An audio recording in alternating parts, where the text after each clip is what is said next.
先是台湾各地的宫庙，在农历过年期间，一支接着一支抽出国运签，那些签诗里藏着的警讯，让不少老一辈看了直摇头。接着是那位大家早就熟悉的印度青年阿南德，他把2026年标记成400年一遇的历史大转折，点名好几个高风险区域，也再一次提到了台湾。而与此同时，一个在民间流传了将近1000年的古老说法赤马红羊节，又恰恰在这一年如约而至。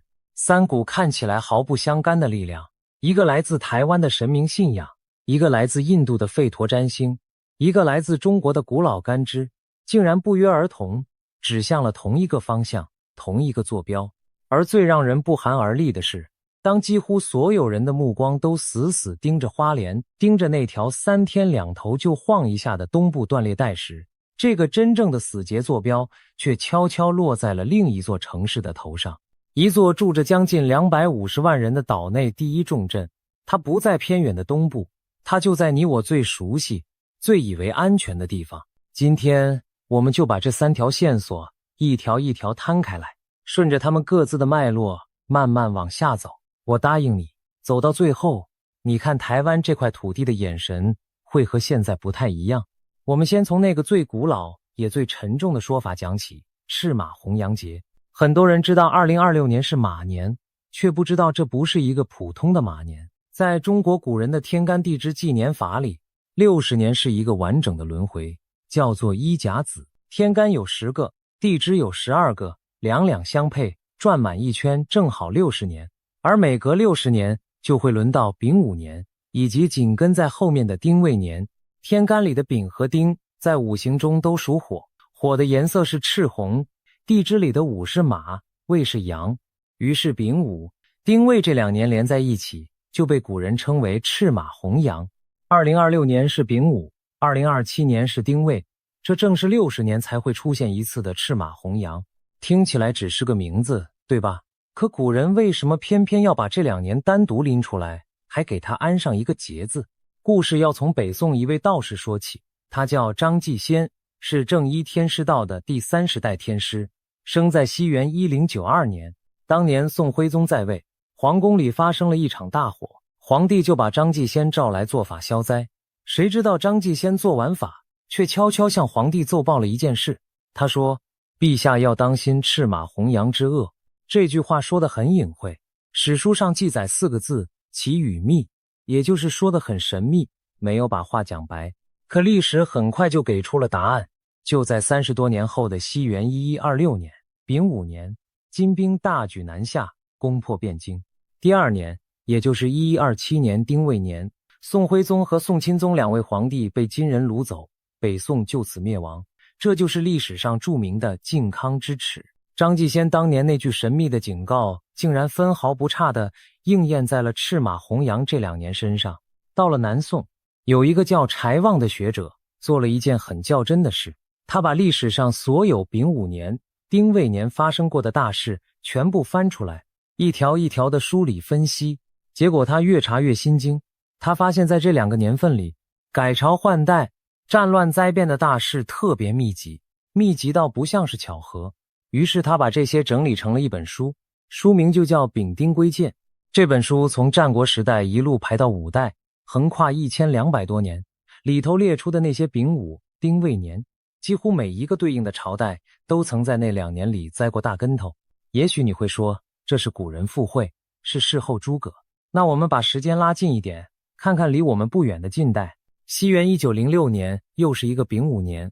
这一年的东南沿海刮起了一场惊天的风灾，史称丙午风灾，死亡人数从4000到上万都有说法。同一年，长江决堤，洪水吞掉了4万条人命，受灾的超过40万人。而就在同一个丙午年，台湾这座岛屿自己也挨了沉重的一击。那一年的3月，嘉义的梅山一带毫无预警地发生了一场规模高达 7.1 的大地震。短短1夜之间，上千栋房屋在剧烈的摇晃中夷为平地，夺走了1200多条人命。你听清楚了，这是一个丙午马年，一场夺命的大地震就这样结结实实地砸在了台湾的土地上。这个细节请你先放在心里。因为等一下你就会发现，它和我们今天要框定的那个坐标遥遥地呼应着。紧接着第二年，1907年丁未年，各地革命起义此起彼伏。再过一年，慈禧太后和光绪皇帝又在短短一天之内先后驾崩，清王朝的气数肉眼可见地走到了尽头。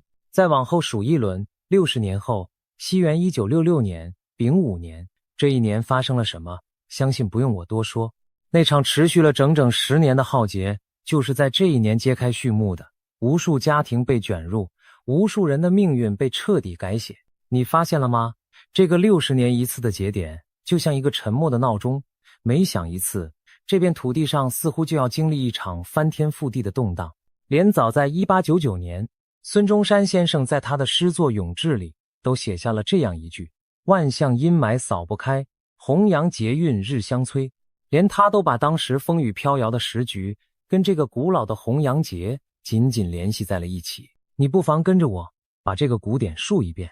1906年丙午，东南沿海风灾加上长江大水，台湾自己也挨了一场夺命的地震。往后数整整60年，1966年丙午，那场改变了无数人命运的浩劫揭开序幕。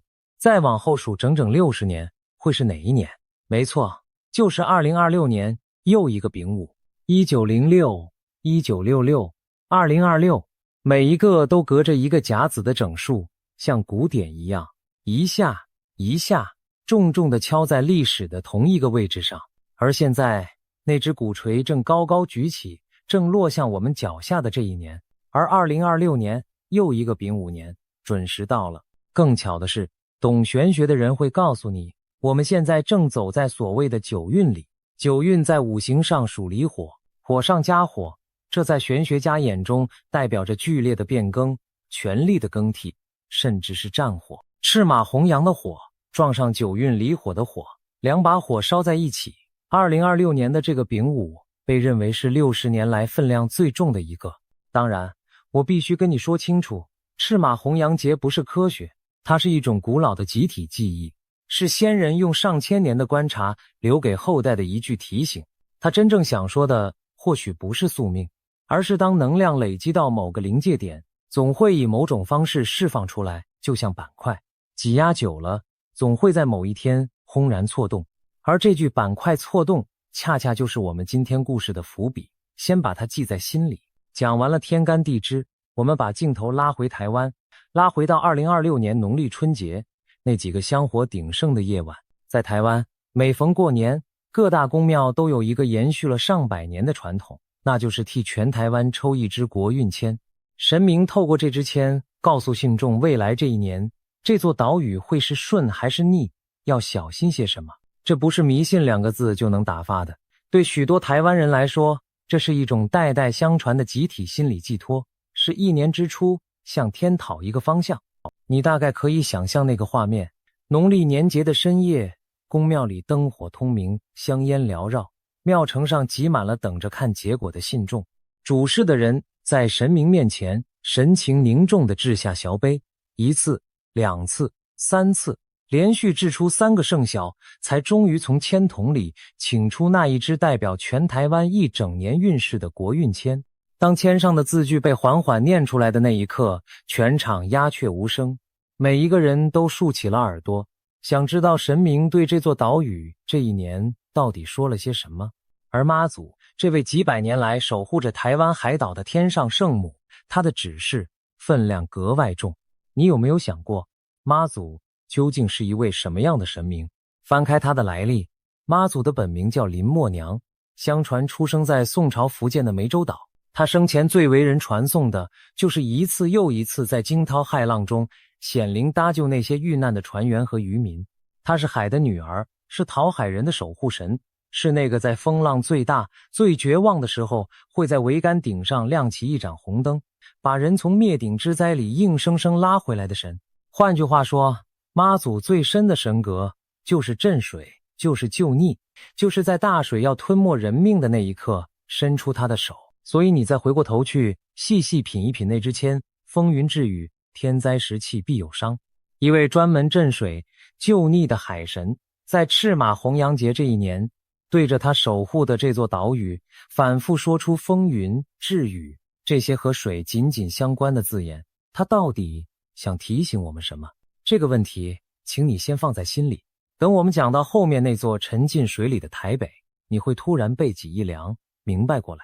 2026丙午年的这些国运签，整体抽下来，妙方多半解读成先忧后急、拨乱反正，经济看好，尤其是科技业，听起来还不错，对吧？可是，如果你愿意再往细里看，看那些被轻轻带过的字句，你会发现另一层被刻意说得很委婉的讯息。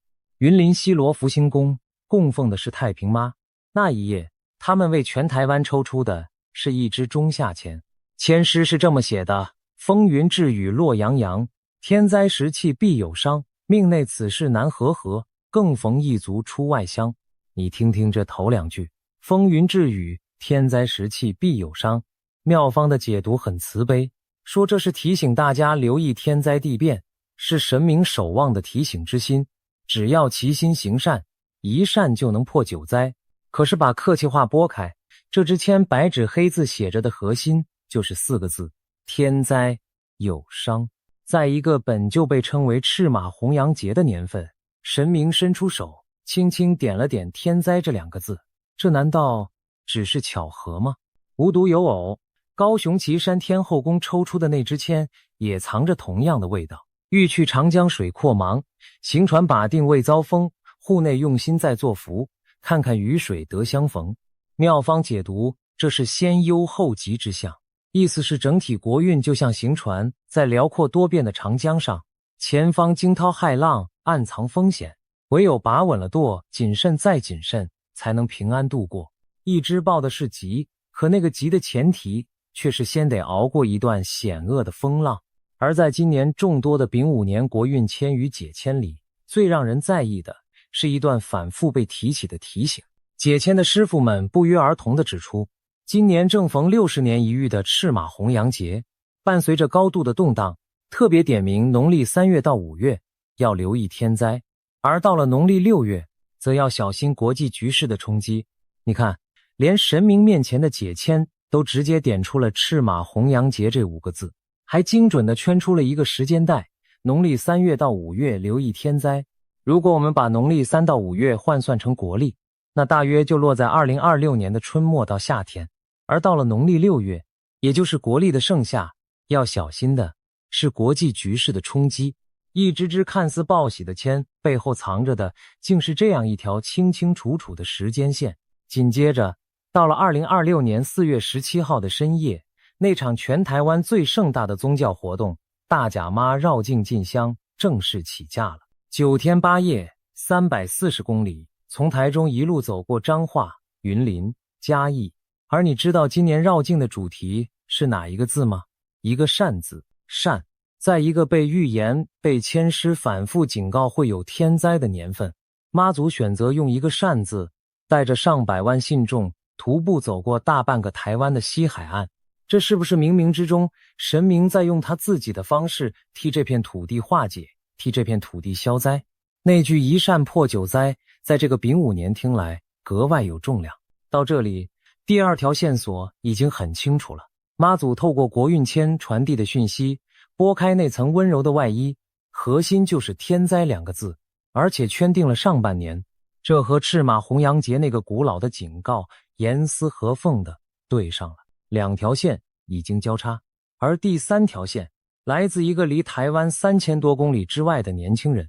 我们不用再多介绍阿南德这个人了，会点开这支影片的你对他应该再熟悉不过。我们直接看他对2026年到底说了什么。就在2025年的平安夜，阿南德上传了一支影片，他开门见山地说，2026年将是400年一遇的重大历史转捩点。注意，是400年一遇，不是随便哪一年。他的依据是土星和其他几颗行星罕见的星象异动。他认为，从2020年那场疫情开始，整个世界就进入了一个更加动荡的新时代，而2026是这个新时代里最关键的一个爆点。你可能会好奇，为什么偏偏是400年？在他的说法里，土星和木星这几颗行星的相对位置要每隔几百年才会走到一次特定的格局。而上一次走到类似的位置，正是大约400年前。那是一个旧秩序崩解，新秩序在动荡中重新洗牌的年代。他认为2026年前后，人类正好又一次站在了这样的历史门槛上。也正因为他在2020年那场疫情爆发之前的一些说法，后来被许多人拿出来反复对照，所以这一次，当他再一次郑重地圈出2026，全世界愿意停下脚步，认真把他的话听完的人，比过去任何时候都要多。更具体的是，他在影片里圈出了3个需要全世界高度警惕的时间窗口。第一个窗口是2026年的4月下半月，第二个窗口是7月24号前后大约10天，第3个窗口是11月的中旬。他反复强调，这3个时段全球发生重大冲突与灾害的几率会明显升高。我们现在站的位置是2026年的年中往后，第一个4月的窗口已经过去了。但真正让人放不下心的是后面那2个还没到的窗口，剩下7月底的那10天和年底11月，而这2个时间点正巧和台湾公庙解签里圈出的农历6月国际冲击前后呼应。而在区域上，阿南德点明了好几个高风险的地方。地缘政治上，他提到中国的西北和东北、朝鲜半岛、菲律宾、日本都要提高警觉。而在我们最关心的天灾、地震这一块，他划出的高危地带是整个亚洲，包括印度的阿萨姆邦、西藏、尼泊尔，还有东南亚的岛屿地带。另一头则是美洲的加州和南美的西海岸。东南亚的岛屿地带，台湾正好就坐落在这条地震高危带的边缘，坐落在环太平洋火环带最活跃的那一段上。事实上，阿南德过去就不止一次提醒过台湾要当心天灾，但是我想特别替阿南德补一句话，这也是他自己反复强调的。他说，做这些预测的目的从来不是为了制造恐惧，而是为了防患于未然。他甚至给出了一套很东方的自救方法。他说，真正的自我是不受劫数波及的，多接触自然，多行善，意识到当下每一个善念，每一件善行都是在为动荡之后的重生积累资产。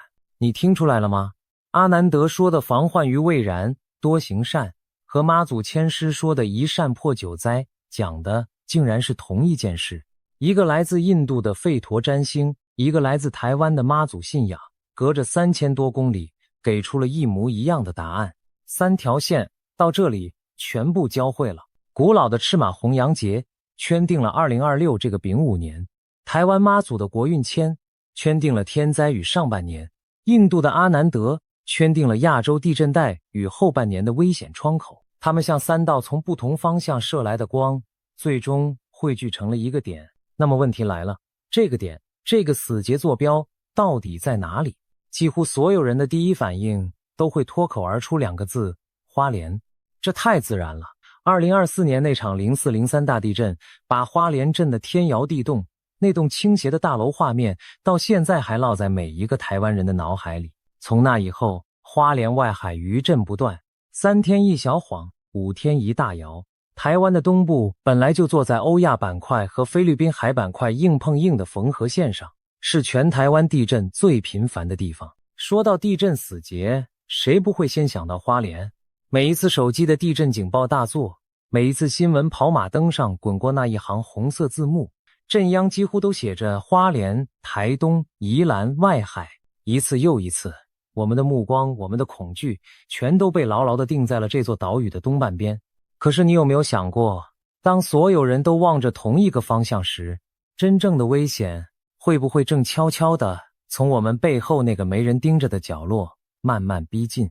历史一次又一次地告诉我们，最危险的地方往往不是那个让你时时绷紧神经的地方，而是那个让你彻底放下戒心，打从心底以为绝对安全的地方。可是，朋友，这正是这个坐标最可怕的地方，它跟你想的不一样。我先问你一个问题，地震最致命的地方，真的是震得最频繁的地方吗？答案是不一定。真正决定一场地震杀伤力的，除了它本身的规模，还有3个关键。一是它离人多的地方有多近，2是地底下是什么样的地质，3是上面盖了多少又多老的房子。花莲地震虽然频繁，但震央大多在外海，而且当地的地质相对坚硬，人口也相对分散。坚硬的岩盘会把地震波牢牢地往下压，不让它过度放大。可是有一种地方恰恰相反，它的地底下不是坚硬的岩盘，而是一层又厚又软的泥沙，像一碗放在桌上不断晃动的布丁。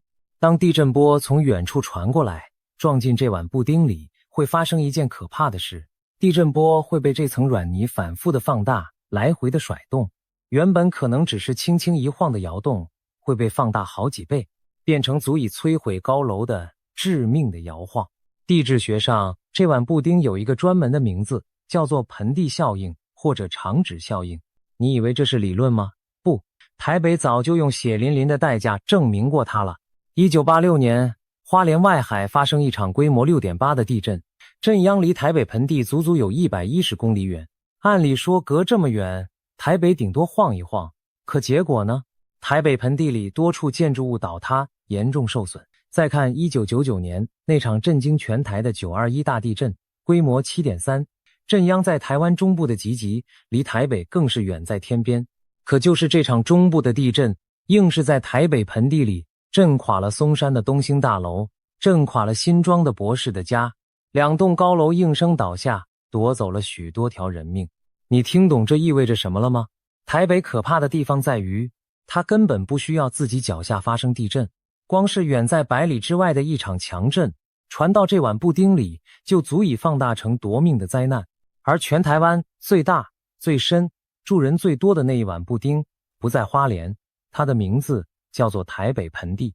它上面坐着的那座城市，就是我们开头说的那座住着将近250万人的岛内第一重镇台北。是的，妈祖、阿南德、赤马弘扬这3条线索汇聚的那个死结坐标，最让人脊背发凉的指向，不是大家以为的花莲，而是首都台北。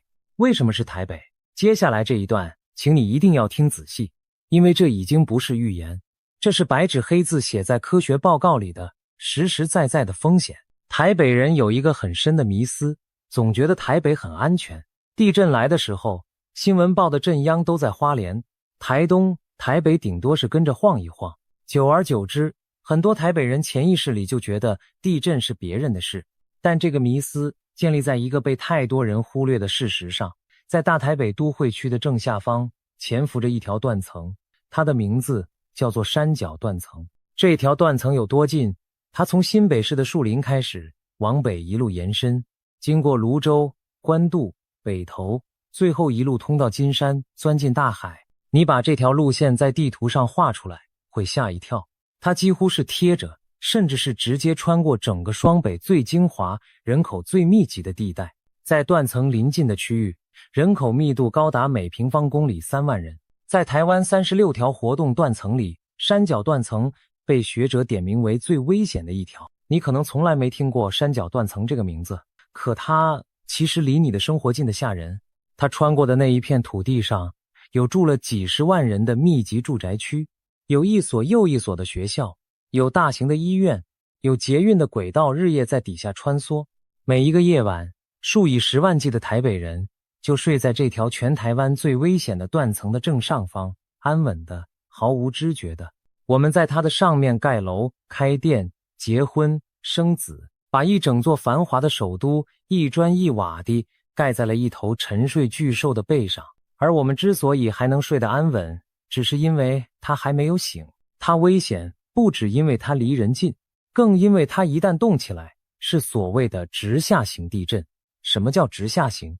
就是震源不在遥远的外海，而是直接在你脚底下，在这座城市的正下方爆发。地震波不需要长途跋涉，而是直接垂直地往上冲进头顶。这片挤满了高楼和人的都会区，最典型也最惨痛的一个例子，就是1995年的日本神户。当年那场规模 7.3 的大地震，震源就在这座大城市的正下方，深度很浅，结果短短几十秒，高架道路整段坍塌，成片的房屋被震垮，夺走了超过6000条人命。神户的悲剧告诉我们，当一座人口密集的大城市正好坐在一条浅层的活动断层上头，那场地震的破坏力就会被放到最大。而这恰恰就是今天的台北正在面对的处境。那么如果山脚断层真的动了，会发生什么？这不是凭空想象，台湾的相关单位真的做过一次非常严谨的大规模地震情境模拟。他们假设了一个情境，山脚断层全段错动，地震规模 7.1， 震源深度只有10公里。模拟跑出来的结果让所有参与的专家都沉默了。在这个情境下，加上台北盆地那碗布丁的长指效应，全台北会有多达16个行政区，震度直接飙到7级以上。7级是什么概念？那是地动山摇，人站都站不稳，结构脆弱的房子会直接垮掉的等级。这16个区里，包括新北的五股、三重、芦洲，台北市的士林、中山、大同，甚至连桃园的龟山都在劫难逃。而台北最致命的软肋还不只是摇，是它脚下的那层土。台北盆地的土壤液化潜势非常高。什么叫土壤液化？简单讲，当强烈的地震来临，那层饱含水分的松软沙土会在剧烈摇晃下瞬间失去支撑力，变得像液体一样。地面上那些原本稳稳站着的大楼，地基会在一瞬间悬空，失去依靠。专家估计，光是双北住在土壤液化潜势区里的就有200-300万人。更要命的是台北的房子。台北是个老城市，屋龄超过30年的老屋高达64万户。这些老房子很多在当年盖的时候根本没有经过现在这么严格的耐震审查。曾经有官员直言，如果台北发生一场像921那样规模 7.3 的强震，倒塌的建筑可能上看 3.5 万栋。3.5 万栋，你闭上眼睛想象一下，那是什么样的画面？想象一个再寻常不过的台北早晨，捷运里挤满了赶着上班的人，学校的钟声刚响，早餐店的铁板上滋滋作响，然后在毫无预警的那一秒，脚下这座沉睡了300多年的盆地猛然惊醒。第一下是上下的猛烈弹跳，紧接着是左右无止境的狂甩。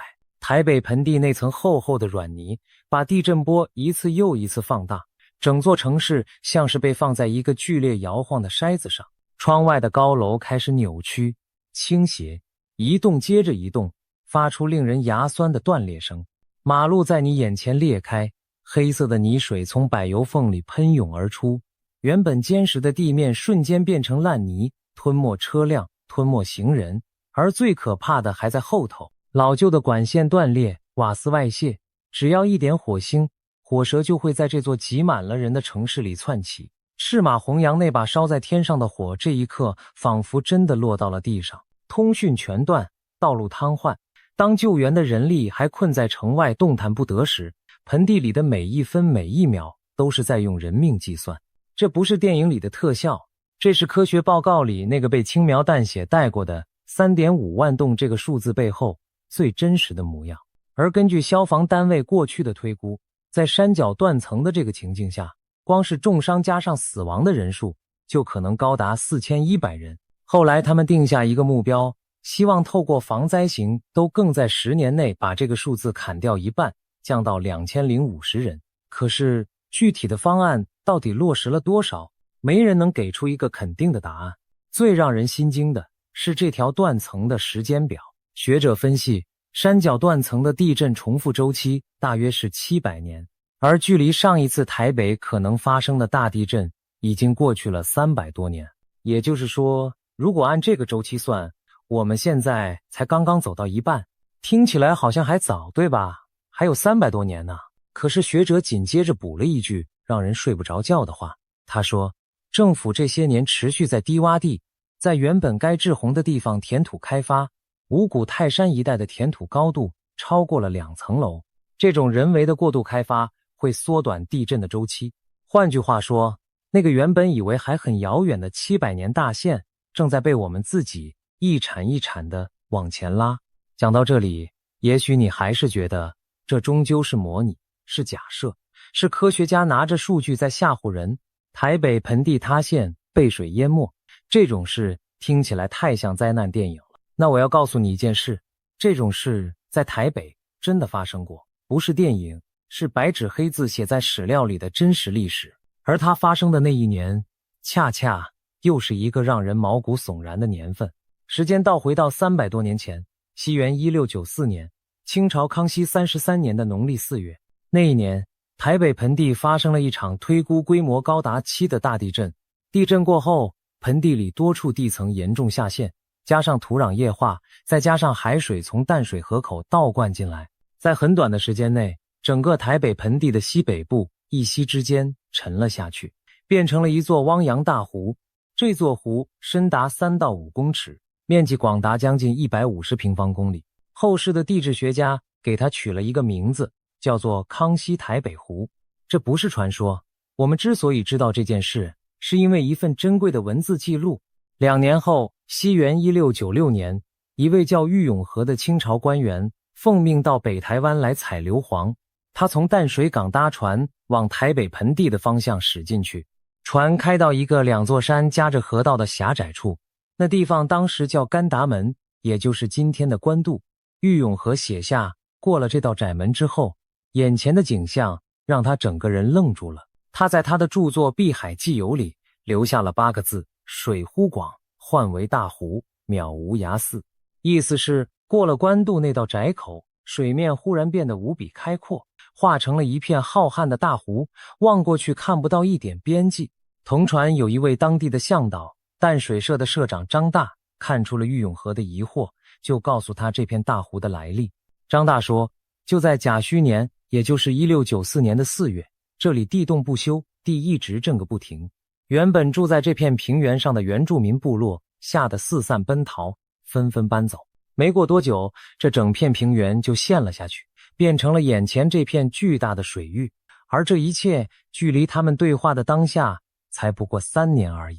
郁永河甚至记下潜水的地方还能看到原本的竹林树梢露在水面上，原住民3个旧部落的位置依稀还能辨认。你闭上眼睛，再想象一次那个画面，一场大地震，短短几天之内，一整片住了人的平原，连房子带田地，整个沉进水里，变成一片看不到边的大湖，竹梢露在水面上，旧村落的轮廓在水底下若隐若现。这座康熙台北湖后来大约过了100多年，因为泥沙淤积才慢慢退去，重新变回我们今天看到的台北盆地和淡水河。你可能会问，这会不会只是郁永河一个人的夸大其词，一个过路的官员看花了眼？并不是，这座一度消失的大湖还留下了别的证据，在那之后的好几份古地图上都看得到它的影子，像是清朝1717年绘制的诸罗县志山川总图，还有雍正年间的台湾舆图，画到台北这一带时，都把它画成了一大片水域，一座实实在在的湖泊，静静地躺在群山之间。当然，后世的学者对这座湖究竟是怎么形成的，是有过一番争论的。有人认为是地震在一瞬间造成了大规模的地层下陷，海水才会倒灌进来；也有人认为是地层先下陷积水，再加上河水长期泛滥，才慢慢汇聚而成。这场争论到今天还没有100%的定论，毕竟那已经是300多年前的事了。可是，无论成因的细节是什么，有一件事是所有人都不会否认的，那就是山脚断层真实存在，而且它就埋在这片盆地的脚下，从来没有消失过。现在，请你把2件事摆在一起看。第一件事，300多年前的1694年，一场大地震让台北盆地真真实实的塌陷，被水淹没，变成一座大湖。而很多学者认为，造成这场塌陷的元凶，正是我们前面讲的那条山脚断层。第二件事，现代科学家的情境模拟清清楚楚地告诉我们，如果山脚断层再一次全断错动，台北盆地恐怕会再一次陷落，再一次被水淹没。历史不是已经给过我们一次完整的预演了吗？唯一的，也是最残酷的差别在于，300多年前的那场大地震发生时，台北盆地还是一片人烟稀少的荒野，沉下去的是几个原住民部落。而今天，同一片盆地上密密麻麻地住着将近250万人。曾经史料里那座梦幻般的康熙台北湖，如果它下一次再出现，那将不再是一段凄美的历史，而会是一场无法想象的噩梦。讲到这里，你还记得我在前面特别请你放在心里的那个问题吗？妈祖他最深的神格是镇水，是救逆，是在大水即将吞没人命的那一刻伸出他的手。而2026这个丙午年，他透过签诗反复对着台湾说出风云至雨这些和水紧紧相关的字眼。现在请你把这一切连起来看，一位专门在惊涛骇浪中救人的海神，在赤马红洋节这一年对着他守护的这座岛屿示警。而这座岛屿上最让人胆寒的死劫坐标，恰恰就是一座曾经真实的沉进水里，未来还可能再一次被大水淹没的城市——台北。你说这究竟是巧合，还是冥冥之中那位海上的女神早就用她自己的方式把答案轻轻地放在了我们面前？好，现在让我们把今天摊开的所有线索全部收拢到一起，看看那个死劫坐标是怎么一点一点被框定出来的。第一条线，赤马红洋节，它告诉我们2026这个丙午年是60年一遇火上加火的动荡节点。而它真正的内核，前面我特别请你记住的那句话，是能量累积到临界点之后的释放，就像板块挤压久了总会错动。第二条线，台湾妈祖的国运签，拨开温柔的外衣，西罗太平妈写着天灾有伤，岐山天后宫要人先熬过惊涛骇浪，解签的师傅更直接圈定农历3到5月留意天灾。神明的手指明明白白点向了天灾，点向了2026年。第三条线，阿南德，他把2026标记成400年一遇的大转折，划出后半年7月底和11月的危险窗口，并把整个亚洲、东南亚岛屿列为地震高危带，台湾就在那条带上。三条线交汇，得到第一个结论：2026年，台湾天灾、地震。你有没有觉得这件事本身就已经够诡异了？你想想看，赤马红洋节是中国人用了上千年的干支推算，靠的是天干地支的循环。妈祖的国运签是台湾民间流传几百年的神明信仰，靠的是一支签，一次制崤。而阿南德用的是源自印度的吠陀占星，看的是天上行星的轨迹。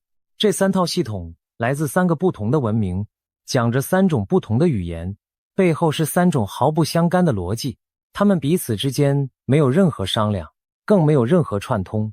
可是当你把他们各自算出来的答案摊在同一张桌上，竟然全都指向了同一个年份，同一种灾难。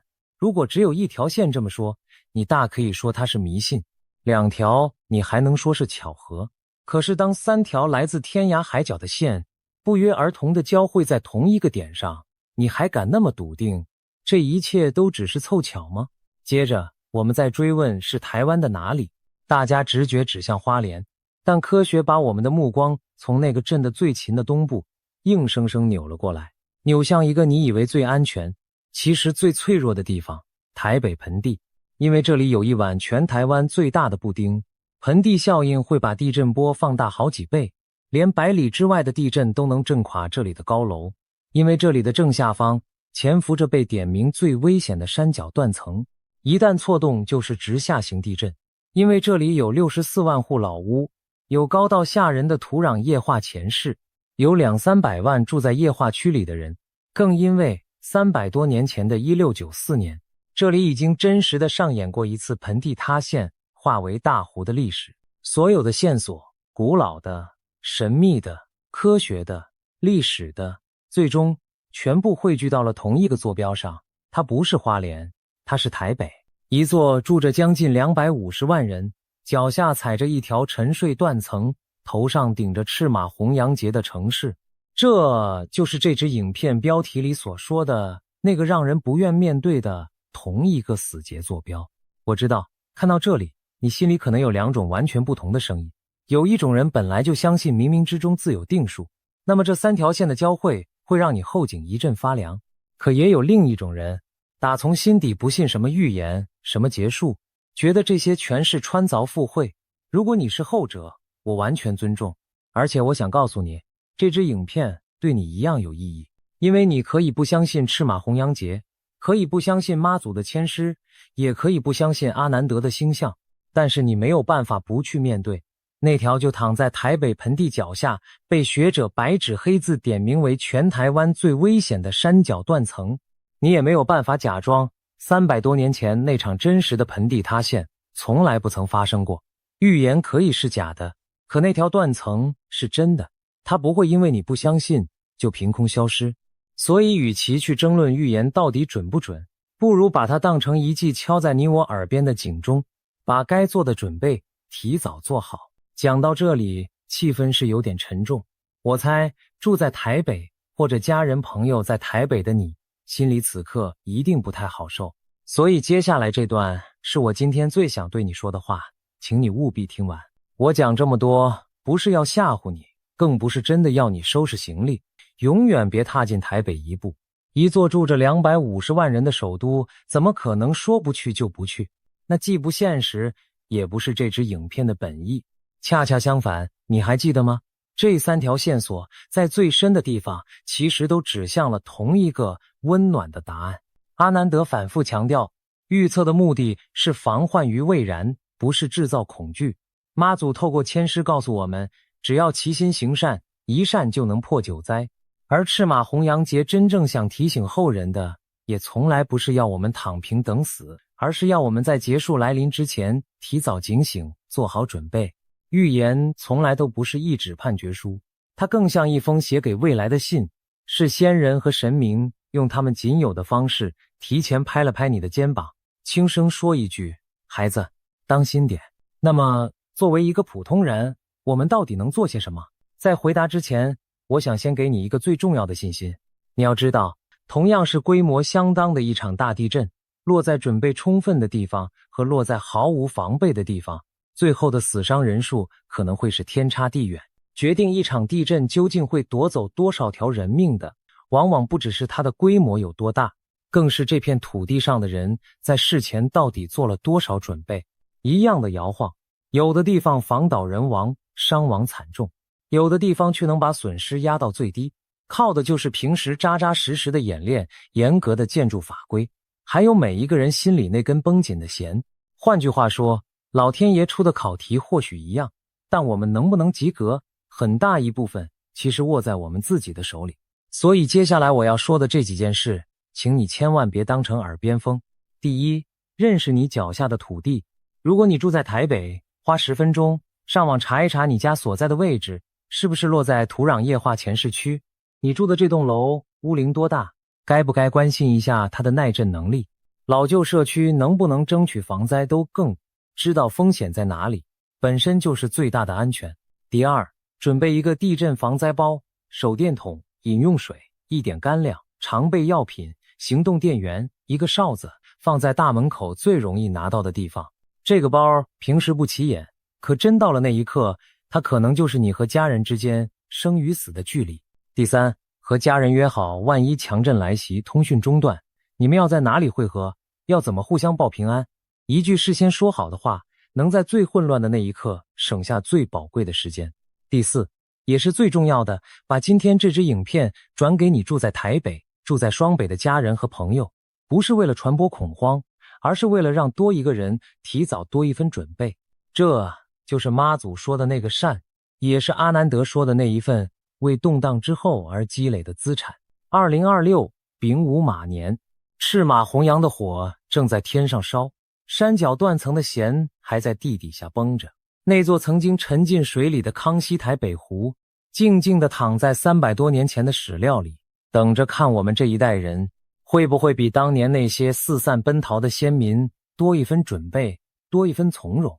老天爷要不要收人，也许我们决定不了，但在那一天真正到来之前，我们能不能让自己，让所爱的人站得更稳一点，活得更有准备一点，这件事从来都握在我们自己手里。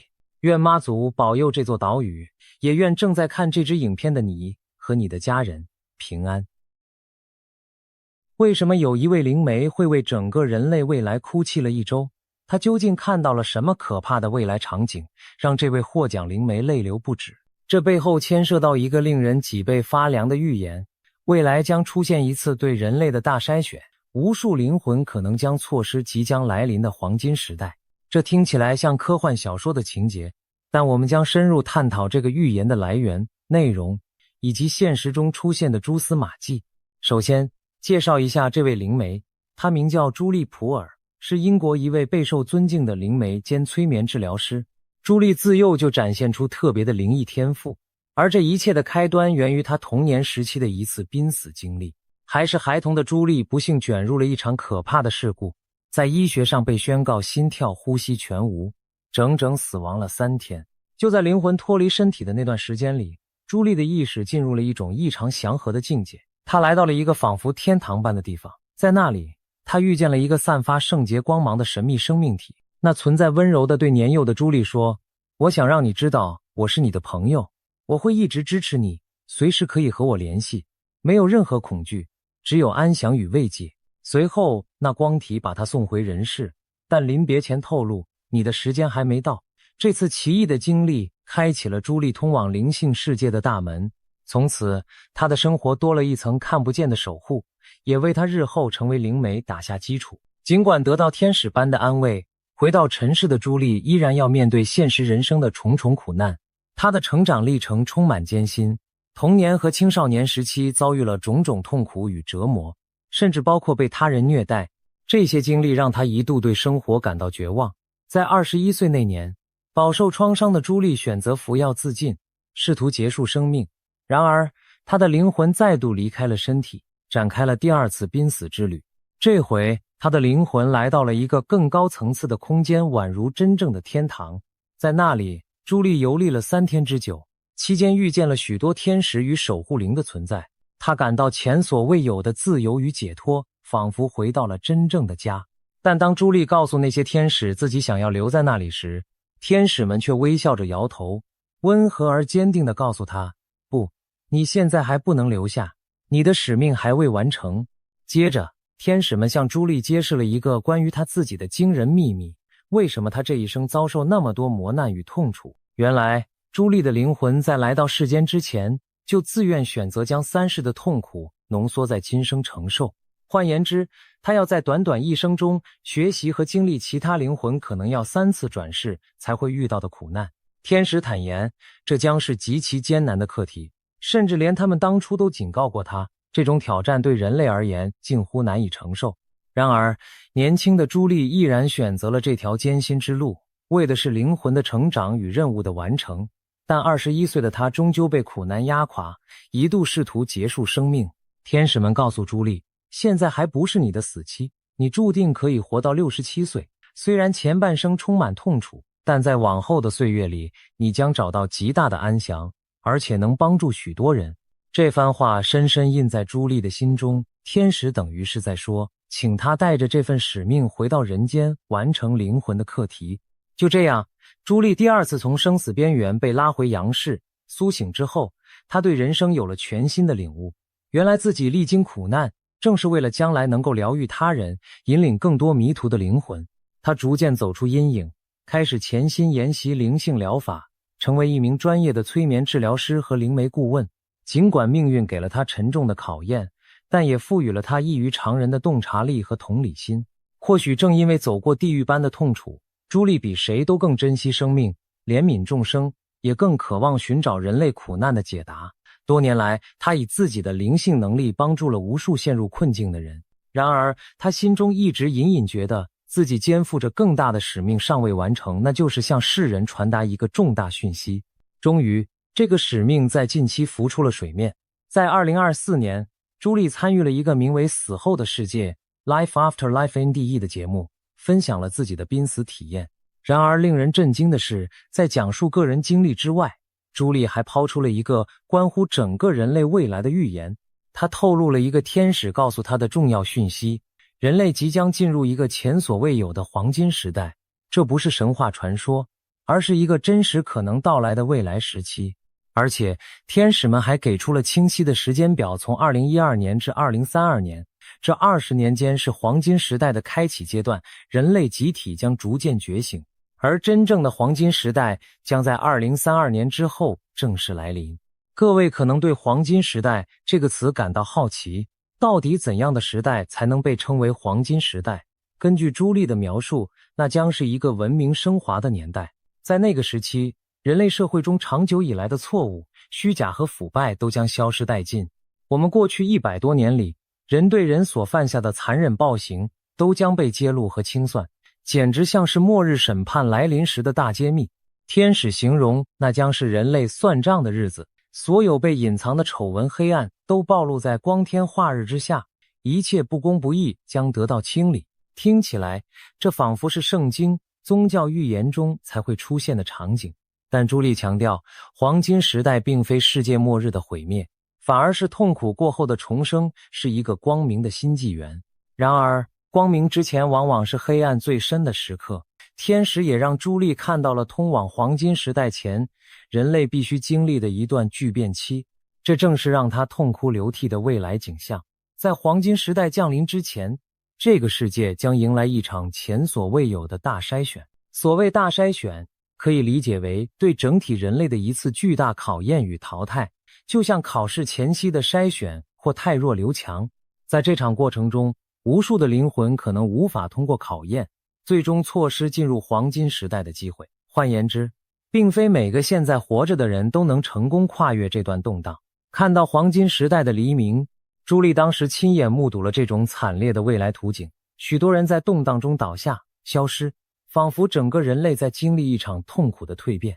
有太多的灵魂最终没能迎来新纪元的光辉，而是被困在黑暗或被淘汰出局。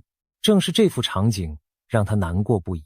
据说朱莉在这次遇见未来之后，悲伤的足足哭泣了1个星期，为人类的命运而心碎。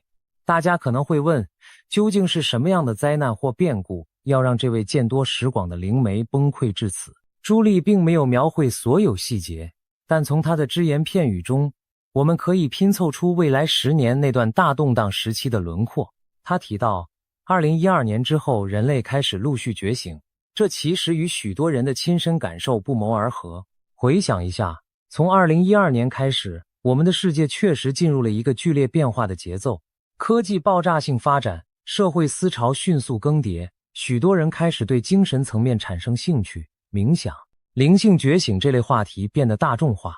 同时，随着网际网络和智慧手机的普及，各种深藏的真相和黑暗面逐渐浮出水面。可以说，这10多年来，人类集体意识正在慢慢苏醒。虽然过程充满阵痛，朱莉的天使朋友们告诉她，现在我们感受到的种种混乱与撕裂，其实只是序幕而已。真正的大戏，或者说大搅动即将登场。根据朱莉的预言，从现在起直到2032年这几年，将是人类经历大搅动、大清洗的阶段。在这段期间，世界可能会陷入前所未见的混乱与巨变。值得注意的是，另一位来自印度的顶尖灵媒尼基杜塔最近也提出了几乎相同的时间表。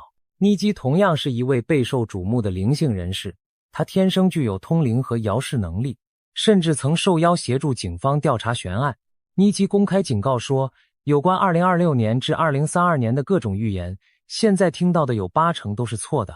这句话耐人寻味，他的意思是，许多耸人听闻的世界末日预测其实并不准确，人们不需要恐慌于那些玄乎的预言。然而，这并不代表未来风平浪静，相反，真正的真相也许更颠覆我们的想象。尼基透露，在2032年左右，一个崭新的纪元将会开启，但在此之前，世界必须经历一场大扫除。他强调，这不是世界末日的毁灭，而是一场旨在提升全人类意识的全球清洗，目的是为了至高的良善。尼基进一步解释说，真正的提升总要伴随剧烈的震动，我们已经无法再停留在旧有的3维世界版本里了。听懂了吗？所谓3维版本，其实指的就是我们当前这种以物质和自我为中心的文明状态。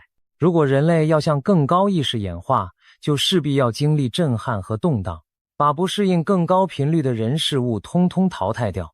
尼基与朱莉的观点如出一辙，未来几年是一个巨大的考验期，我们现有的制度、价值乃至环境都将被剧烈的摇晃，一切虚假的、腐败的、落后的东西，要么被揭露清理，要么在震荡中自行瓦解。那么，这场大扫除或大筛选究竟会以何种形式展开呢？朱莉和尼基都没有明说具体事件，但我们可以推测几种可能性，而且正在发生的现实已经给出了一些线索。首先，很可能会出现更多的天灾人祸。过去几年，我们已经见识到一系列令人不安的事件：全球性的疫情、大规模的战争阴云、极端气候频传、经济秩序动荡。2020年的全球大流行病让整个世界按下了暂停键，数百万人因此离世，经济与社会受到冲击。接着地缘政治紧张升级，战争与冲突的威胁从未消退。而在自然方面，剧烈的气候异常和灾害成为新常态，超强飓风、野火、洪水、干旱不断刷新纪录，地震和火山活动也有增加趋势。科学家警告说，如果人类不改变轨迹，地球正迈向第6次生物大灭绝，那意味着大量的生命将从地表抹去。想想看，这是否正吻合了大筛选的意象？大自然本身或许会成为筛选的手段之一。如果我们继续破坏环境，执迷不悟，环境崩溃带来的灾变将毫不留情地淘汰掉许多不敬畏自然的灵魂。诚然，天灾无情，但或许这也是地球母亲的进化过程。在剧烈的气候灾难中存活下来的人们，势必更懂得与自然和谐共处，为黄金时代树立正确的生活之道。除了自然灾害，人祸与社会动荡恐怕也在所难免。我们可以预见，在未来的转型期内，现存的许多腐朽体制将走向崩解，例如政治领袖的更迭、集权政权的垮台、积重难返的经济体系出现崩盘等等。当真相大白于天下时，一些国家和社会内部可能会经历剧烈的震荡和清算。这听起来很可怕，但想象一下，如果那些隐藏多年的黑幕，比如政府的秘密计划、金融体系的黑手操作、大企业的丑闻、人权侵犯等等突然被曝光，人们的愤怒将如何宣泄？近年来，我们其实已经看到苗头，例如跨国的丑闻调查、资料泄露事件此起彼落，大众对既得利益者的信任不断下降。或许再过不久，一些惊天的秘密将彻底撼动整个社会秩序，一时之间，旧有的权威坍塌，人们茫然无依，社会陷入混乱，这都是很可能发生的。在混乱中，难免会伴随暴力和冲突。当旧世界瓦解之际，一部分人也许会紧抓着过去的信念不放，他们拒绝改变，恐惧未来，于是可能以仇恨和攻击来面对改变。他们之中有些人将自取灭亡，无法跟上人类意识提升的脚步。相反的，也会有许多人在乱世中醒悟，选择团结互助，顺应新的浪潮。这就像大海啸来袭，有人徒劳地与浪潮对抗而被吞噬，有人则懂得趁势乘风破浪生存下来。大筛选之下，人性的善恶与智慧将受到终极考验。那些沉迷于自私、仇恨、贪婪的人，可能真的会被自己的业力反噬，失去继续前行的资格。而那些秉持爱与正直的人，将在艰难中脱颖而出，迎接新纪元。在预言中，朱莉还特别提到了一个让人意想不到的元素——外星智慧。她声称，其实外星人早已存在并且造访地球许久了，只是一直以来掌权者在极力掩盖这些事实。她预言，随着科技发达，人人手握摄影设备，加上网络资讯传播迅捷，未来会有越来越多不明飞行物和外星生命的目击证据被公诸于世。那些曾被视为阴谋论的 UFO 事件将获得实锤，甚至政府可能不得不公开承认他们隐瞒多年的外星接触真相。更令人震撼的是，朱莉提到，如果人类企图做出真正失控且自我毁灭的举动，比如发动全球核战争，外星高级文明会现身介入，制止我们毁灭地球。也就是说，人类并不孤单，一直有更高智慧在暗中关注。我们就像叛逆期的孩子，而外星文明宛如隐藏的长者，必要时会出手相救，避免我们走向不可挽回的结局。其实，关于外星力量干预核武的传闻并非空穴来风。过去几十年里，不少退役军官声称在核武基地见过 UFO 干扰导弹系统的现象。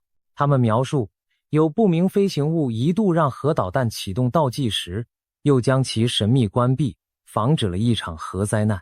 这些故事未被主流证实，但如果属实，正好印证了朱莉的说法，在关键时刻，或许真有高级文明守护着地球，不让我们走上毁灭。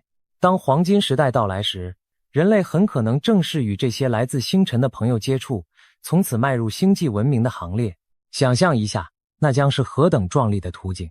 没有战争威胁，人类内部和谐共处，并且与外星邻居成为朋友，一起探索宇宙的奥秘。然而，达到这一步之前，我们必须先挺过眼前的暴风骤雨。大筛选的过程注定充满苦难与泪水。朱莉之所以痛哭，一方面是因为她预见了人类将承受巨大的集体创伤，无数生命将在变局中逝去，这种场景对她而言极其震撼和悲痛。另一方面，她也为那些灵性上无法跟上变革步伐的人感到深深惋惜。在她看来，每一个灵魂原本都有机会迎来新时代的洗礼，可惜有些人执迷于旧有的思维与执念，最终将与黄金时代擦肩而过。这有点像老师看着一群学生，本来大家都有考上好学校的潜力，但偏偏许多人不愿努力提升自己，结果被淘汰在最后的录取名单之外。朱莉作为一个充满爱心和使命感的灵媒，亲眼见到这样的场景，怎能不心如刀割？试想，那3天的濒死旅程中，她在天堂维度里目睹未来之事时，是怀着何等复杂的心情。天使让她看到了希望的金光，也让她看到了暴风雨般的动荡和惨烈。希望与悲剧交织，辉煌与泪水并存，这正是人类未来20年缩影。这位灵媒一边为未来美好的黄金时代感到振奋，另一边却为许多同胞可能无法熬过这场筛选而悲从中来。他的泪水是绝望吗？并不全然，更多的是悲悯与忧虑。他忧心那些无法提升意识的人将何去何从，悲悯那些还陷在仇恨和无名中的灵魂将错失多么珍贵的机遇。那么，这场不可避免的未来巨变，我们该何去何从？预言固然惊人，但预言的意义不在于吓人，而在于给人警醒与指引。朱莉和妮基这些灵媒之所以将讯息公诸于世，就是希望我们提前做好准备，调整自己的身心频率，以迎接未来的大考。所谓身心频率，听起来玄，其实很简单，就是我们的思想、情感和行为所处的能量状态。如果一个人整天充满负面情绪，沉迷仇恨、嫉妒、贪欲，那他的能量频率就很低，与黄金时代的高频能量格格不入。在大筛选的震动中，低频的人可能更容易陷入恐慌、疾病乃至暴力，最后被乱流吞没。相反，如果一个人努力提升自我，心怀善意与真诚，追求真理与灵性觉醒，那他的频率就是越来越高。高频的人面对巨变时会相对冷静，有直觉引导他们避开灾难，并且能团结互助，与周围的人共度难关。可以说，提升意识，保持高频正向的心，就是我们每个普通人能为未来做的最好准备。回顾历史，每当人类面临大灾难或大转折时期，都会出现各种先知预言来警示世人。上世纪有著名的法国预言家诺查丹马斯，他的诗句中隐约提到20世纪末与新千年的劫难与新生。保加利亚的盲眼预言家龙婆万家也预告过人类将迎来光明未来，但要先经历考验。而更早以前，玛雅文明的历法将2012年标记为一个周期的结束，许多人误以为那是世界末日。事实证明末日没有到来，但如今想来，玛雅历法的终点或许象征旧时代的结束和转型期的开始，恰好与朱莉预言的2012年至2032年觉醒之窗相吻合。古今中外这些预言之所以惊人的相似，难道只是巧合吗？还是说人类的潜意识早已隐约知晓这场大考正在接近，所以在不同的时代、不同的文化都表达出了类似的预警？再看看东方的智慧传统，在印度教的宇宙观里，时间被分为4个轮回的时代，其中最后一个是充满斗争与黑暗的卡利时代 Kali Yuga， 之后将重回第一个黄金纪元 Satya Yuga， 完成轮回。许多灵性导师相信，如今我们正处于卡利时代的尾声，即将迎来新一轮的黄金纪元，这与朱莉等人的讯息何其相似。此外，西方占星学也指出，我们正从双鱼座时代过渡到宝瓶座时代。宝瓶座时代强调人文关怀、知识启蒙、团体合作，听起来像不像朱莉口中的黄金时代？种种迹象表明，不管你相信与否，人类文明正站在一次伟大的转折点前。当然，预言毕竟还只是预言，或许有人心存怀疑，真的会有什么黄金时代吗？要知道，过去也曾有不少世界末日预言最后被证明是虚惊一场。这次会不会也一样？尼基杜塔就特别强调，外界流传的许多预言其实未必会逐一成真，因为未来不是铁板一块，而是会因人类的选择而改变。自由意志的存在使我们每个人都有能力影响集体的走向。如果足够多人类选择走向光明、扬升意识，那未来也许不需要以最剧烈残酷的方式来完成净化，一些极端可怕的事件也许可以被减缓，甚至避免。简单说，预言的揭露不是让我们坐以待毙，而是提醒我们去改变。大扫除在所难免，但我们可以决定扫除的力度和伤亡程度。设想一种较为理想的情况，更多人开始觉醒与团结，愿意改革弊政，保护地球，彼此善待。那么大筛选的时候，或许人心不至于那么恐慌对立，清洗掉的主要是旧的制度框架，而不是数十亿的鲜活生命。在这种情况下，黄金时代的到来将更平和顺畅，失去的灵魂数量也许不至于无数那么惊人。我们完全可以把预言当成一面镜子，审视自己的内心。我们有没有什么执念与阴暗面需要清理？我们是否愿意抛下仇恨与贪婪，转而拥抱爱与真理？毕竟，谁也不想成为那被淘汰的无数灵魂之一吧。谈到这里，我们再回头看看朱莉当初看到的画面。这位灵媒所哭泣的一周，既是为人类即将承受的苦难流泪，也是为人类最后的荣光而感动。他的故事给我们敲响了一记警钟。黎明前的夜晚最黑暗，但曙光终将到来。未来10年，人类可能会经历我们有史以来最剧烈的阵痛。这期间，我们每一个个体都将面对内心的抉择，是在混乱中迷失，还是在觉醒中重生？是在仇恨中沉沦，还是在爱中升华？或许多年后回首，我们会发现现在正是关键的分水岭，而这场大筛选就像是宇宙给人类的一次毕业考试，成绩优异者将晋级更高的存在状态，迎接文明的升级；未合格者则不得不留级重修，甚至被迫离场。朱莉的预言虽让人脊背发凉，但其中蕴含的希望之火同样炽热耀眼。黄金时代，那是一个多么诱人的远景啊！经历漫长黑暗的人类，终于将迎来一个充满真善美的世界。没有虚假欺瞒，因为真相早已大白；没有压迫剥削，因为爱与正义将成为新秩序的基石；没有环境破坏，因为人类学会与地球共生；战争成为过去式，各民族视如手足；疾病与饥饿大幅减少，因为科技和灵性智慧结合，带来了前所未有的繁荣。这不是乌托邦幻想，而是每个古老信仰中对未来美好时代的共同期盼。如今透过灵媒之口，再次唤醒我们内心深处的渴望。最后，我们不禁要问，这个预言会实现吗？我们真的会在2032年后跨入黄金时代吗？答案只能交给时间去验证。但有一点可以肯定，未来由我们当下的选择所塑造。我们可以选择无视灵性的呼唤，继续在物欲和纷争中沉迷。那最终的结局也许如预言中悲观的一面，无数灵魂被历史的巨轮碾过，留下惨痛的教训。也可以选择从现在开始提升自己，关心他人，改善社会，为地球的疗愈出一份力。那么黄金时代就不再只是幻想，而会成为我们亲手创造的明天。也许有一天，当我们的子孙回顾这段历史转折，他们会庆幸先人们做出了正确的抉择。朱莉普尔流下的眼泪，既是对人类的怜爱，也是对未来的寄望。让我们铭记这份预言的警示与祝福。黑暗逼近之时，也是黎明将现之刻。愿我们都能通过这场大筛选的考验，携手走进那个令人神往的黄金时代。在未来到来之前，我们每个人的心中其实都掌握着一把钥匙，那就是爱与觉醒的力量。现在是时候用这把钥匙去开启人类的新篇章了。请问你准备好了吗？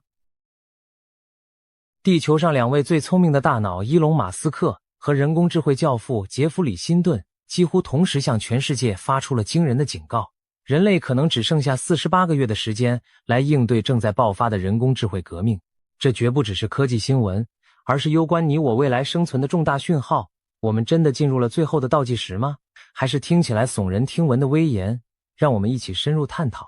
2026年1月，在国际论坛上，马斯克和辛顿先后发表了引人深思的观点，有如为人类命运按下了倒计时的启动钮。一时间，最后期限48个月的说法在全球传开，让无数人背脊发凉。什么意思？难道4年后，也就是2030年前后，人类社会将面临某种无法逆转的巨变？马斯克这位科技狂人和辛顿这位 AI 领航者到底说了什么，让人感到如此震撼？接下来，我们将分别解读这2位巨擘的警告，并看看其中藏着哪些我们不可忽视的事实与预兆。请注意，这场讨论不是科幻电影剧情，而是正在发生的现实。首先登场的是伊隆·马斯克，特斯拉电动车 SpaceX 火箭背后的天才企业家，被誉为现实世界的钢铁人。马斯克一向以大胆预言闻名，当年他宣称电动车将颠覆汽油车，可回收火箭可以实现时，许多人也觉得是天方夜谭。然而时间证明，他的疯狂想法一步步变为现实。因此，当马斯克现在语出惊人地谈到人工智慧 AI 时，或许我们更应该仔细聆听。2026年年初，马斯克在一场长达3小时的深度对话中，提出了一系列令人瞠目结舌的预言与警示。他开宗明义地表示，起点已经来临，我们正身处其中。什么是起点？这个词源自科幻和未来学，原指黑洞中心物理规则失效的点，在科技领域，则指人工智慧超越人类智能，引发文明不可逆转转变的时刻。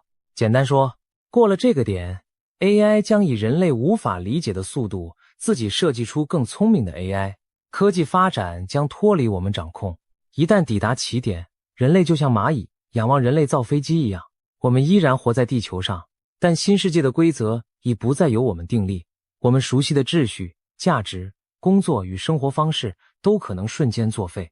许多人以为起点是未来某天才会发生的事，而马斯克冷冷地抛出一句：错，其实我们已经身在起点之中。换言之，那个失控加速的按钮其实早已被按下，人类正飞速冲向一个不可预测的未来。马斯克这番话让整个会场为之一静。所谓按下倒计时按钮，形容的正是我们已经启动了一场无法轻易停下的 AI 革命浪潮。如果他的看法正确，那么倒计时早已开始，或许再过不了几年， AI 带来的巨大变革就将全面引爆。马斯克进一步阐述了他眼中的近未来图景，其中最颠覆我们传统认知的有这么几点：第一，人类过去奉行的人生剧本即将失效；第二，白领工作将最先被 AI 淘汰；第三，教育与培养下一代的方式必须彻底改变；第四，传统的金钱与存钱观念将变得不再重要。这些预言听起来不可思议，甚至残酷，但马斯克以强有力的逻辑做出了说明。我们一一来看。马斯克直言，任何需要敲键盘、移动鼠标的工作，电脑都能胜任。这意味着传统意义上的白领阶层首当其冲。很多人以为机器人只会抢蓝领的饭碗，因为蓝领涉及体力和现场操作，比如装潢工人贴瓷砖、护工翻身照顾病人，这些需要高度灵活的物理交互，让机器模仿很难。反之，白领只是在办公室处理资讯，就像处理比特流，比起操纵原子简单得多。因此，资讯工作其实更容易被 AI 取代。马斯克泼了一盆冷水，办公室里那些对着电脑敲字、做表格、下决策的工作，看似高大上，但对 AI 而言几乎没有门槛。回顾近2年的发展，马斯克的话并非无的放矢。2022年底 ，ChatGPT 掀起了全球热潮，一个人工智慧聊天机器人开始能写文章、写程式，甚至通过高考和律师资格考试。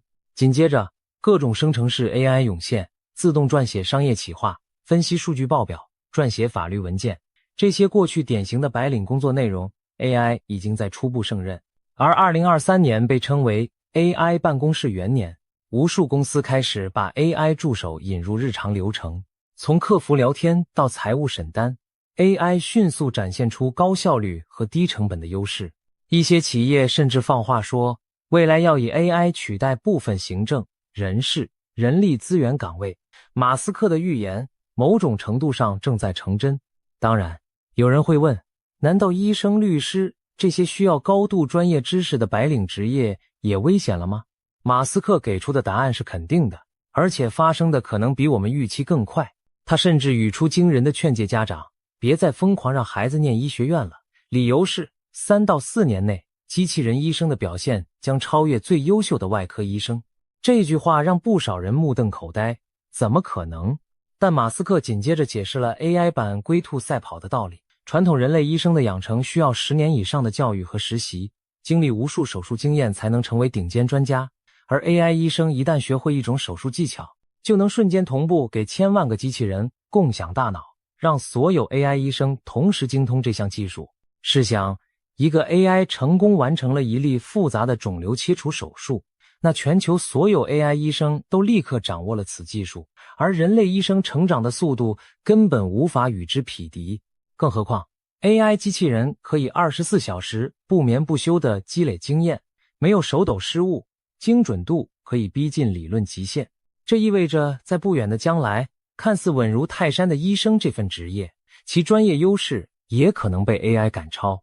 马斯克用了形象的比喻，当一个孩子苦读10年医学，或许念到一半发现自己的技能已经被 AI 更新换代，真是前所未有的场景。说白了，人类辛苦学习10年的本领， AI 可能1年就学完，而且学得更好。除了医生，其他曾被认为铁饭碗的高技能工作也岌岌可危。比如律师， AI 如今能快速搜索案例，撰写法律文件；程式设计师， AI 编码工具已能自动生成程式码，纠错优化；甚至创意产业， AI 可以作曲、画画、写脚本，让很多创作者倍感压力。马斯克的观点并非危言耸听，而是正在发生的趋势。他预测从2026年开始， AI 将大规模进入职场，引发一场失业海啸。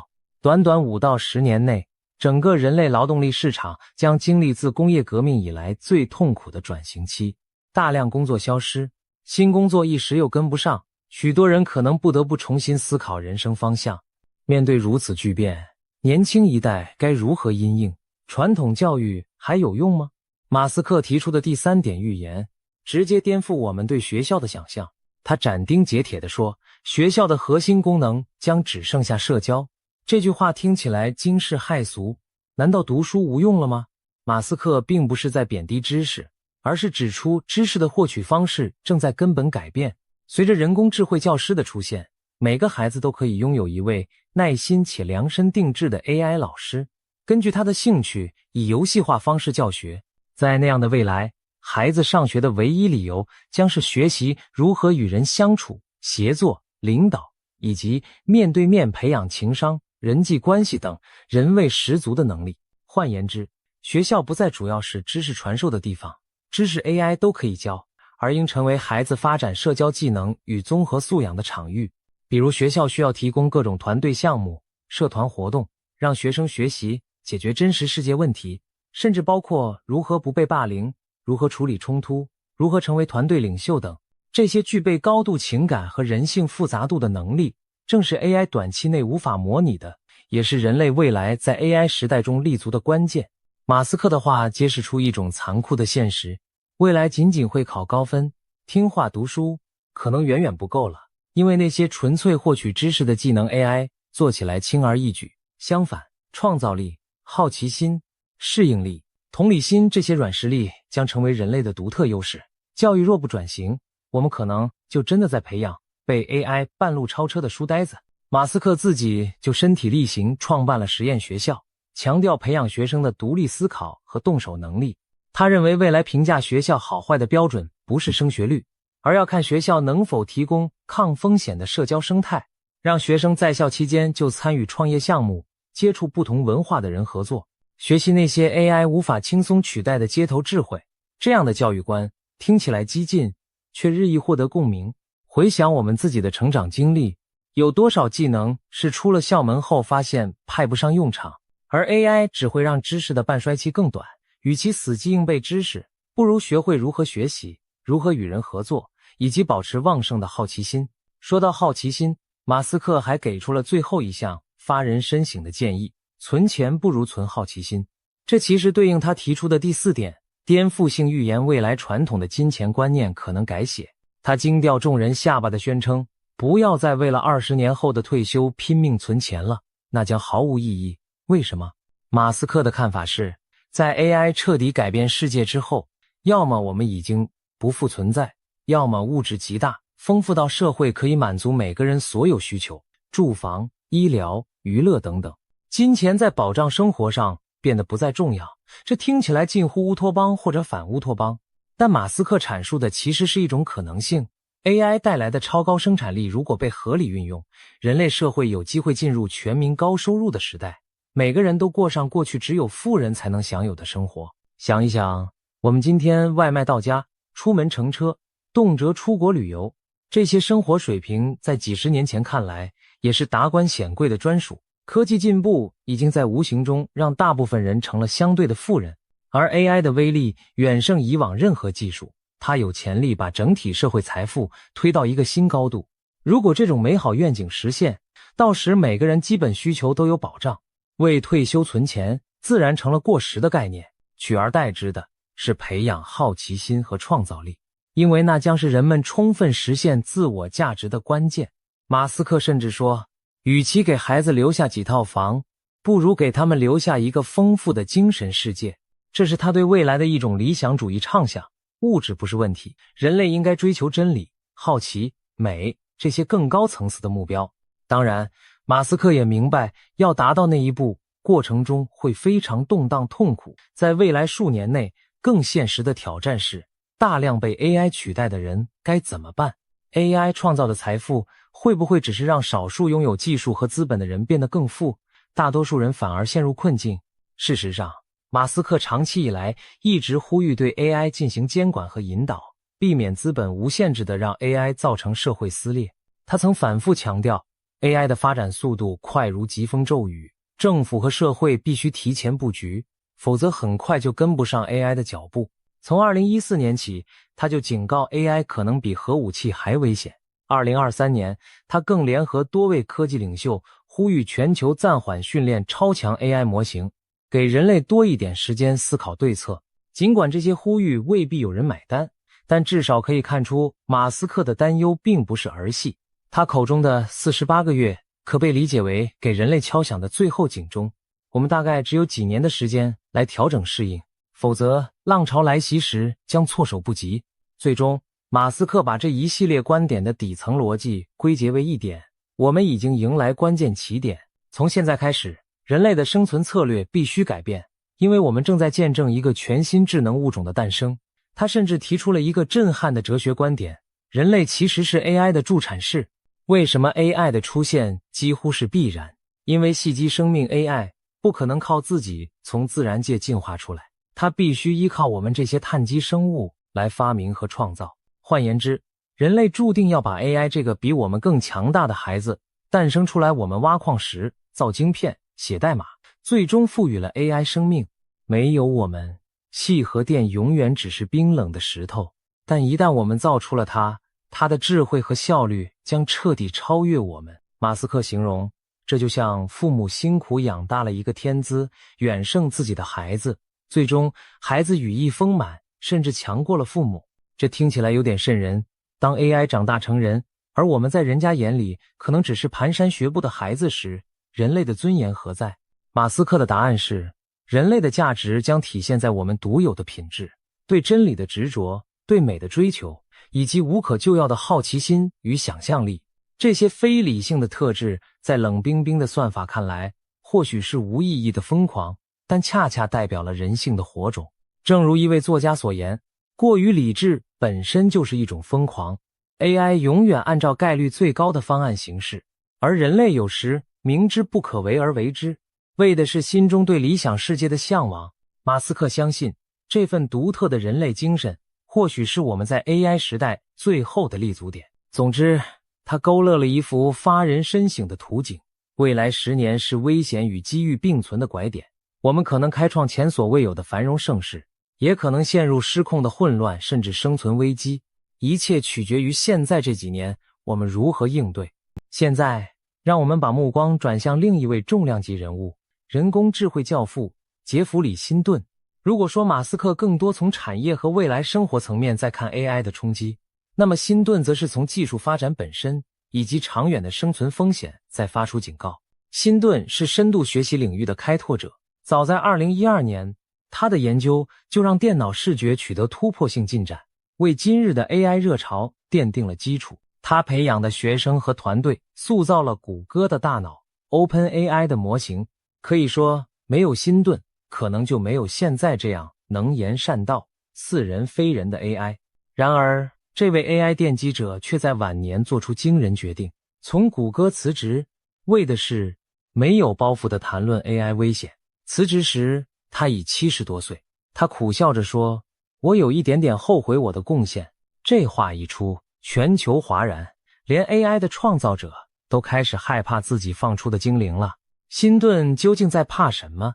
简单来说，他怕我们打造出的人工智慧变成失控的怪物。马斯克强调的多是经济、社会的巨变，而辛顿的担心更进一步，人类的存续本身。他几次在公开场合坦诚，过去他以为 AI 超越人类至少还要30-50年，所以不用太担心。但现在他改观了，认为有可能5到20年内 AI 就会变得比人还聪明，甚至开始拥有夺权的念头。辛顿估计，一旦 AI 智慧超过人类，就存在1到2成的几率会导致人类灭绝。你没有听错，10%、20%的风险，这可不是小概率。换句话说，辛顿觉得我们有1/10甚至1/5的可能性会被自己造出的东西毁掉。这番惊人之语被媒体称为末日赌局。试想一下，如果有20%的几率飞机会坠毁，你还敢搭吗？可我们现在整个人类就在这架呼啸而起的 AI 巨机上。辛顿用一个发人深省的比喻来解释，历史上很少见到智商更低的生命能成功控制智商更高的生命。他举例唯一反常的是母亲与婴儿，虽然母亲比婴儿聪明许多，但演化让母爱机制确保妈妈受婴儿牵制服从，因为物种需要照顾下一代。但除了这种特例，你几乎找不到笨的人控制聪明人的情况，更别提笨的人控制一个远比自己高明的物种。辛顿话中的潜台词是，当 AI 智力远超我们时，人类拿什么去驾驭它？辛顿还用了另一个生动的比喻来形容我们现在对 AI 的处境，就像养了一只可爱的小老虎。小老虎幼年时人畜无害，可爱迷人，但除非你100%确定它长大后不会想吃了你，不然你现在就得担心。他说现在的 AI 就像可爱的小老虎仔， ChatGPT 也好，各种智慧机器也好，看起来蠢萌听话，但成长速度惊人。5年、10年后，等 AI 变成庞然巨兽，如果到那时我们才发现控制不了它，那就太迟了。辛顿甚至半开玩笑地说，庆幸我已经77岁，可能活不到 AI 把我们怎样那一天。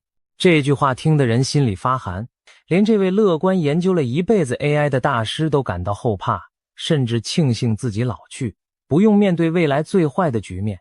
这绝非电影情节，而是发自专家肺腑的忠告。